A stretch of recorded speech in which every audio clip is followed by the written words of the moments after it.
PEGI 3.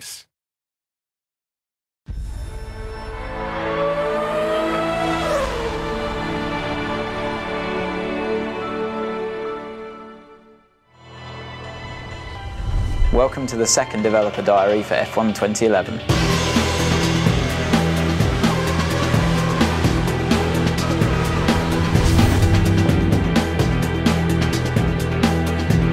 A lot of the feedback that we got on the 2010 title was that the handling is very good. For me, that's obviously the thing I want to try and correct as much as possible and improve. It's not a case of transferring what we'd learned from 10 and just putting it back into 11. The suspension has changed completely. The aero's been updated. You can feel more involved with the car now. So the fundamental race experience is different now for qualifying than it is for the race. Qualifying's about those golden 2 laps, getting it right, hanging the car out there, really pushing it, really attacking the curbs, which you couldn't do last year. You can in 11.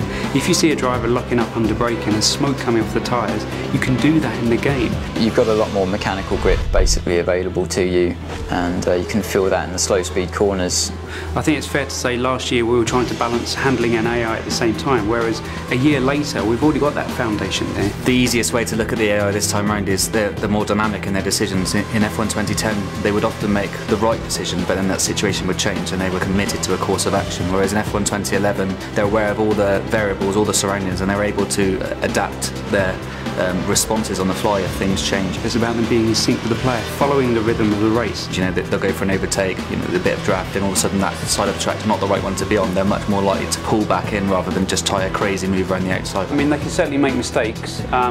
A driver can put too much throttle on coming out of a corner and spin out. There is a fairly complex system in the background that talks about the kind of gaps that they'd be willing to go for when they're trying to overtake, how quickly they'll put the throttle on. Like, some drivers are smoother than others. The AI is tougher. It's a lot more realistic. You're fighting with them a lot more. They're faster. It's a lot of fun. The handling's much better than last year. There's a lot more control than there used to be with the oversteer and the understeer. You can really feel the car and also save it if you get a bit of a moment. So now you can race nose to tail at such extreme speeds. It really brings the race alive. As each incarnation of the game comes along, you see big steps, and we've definitely seen a big step in this one.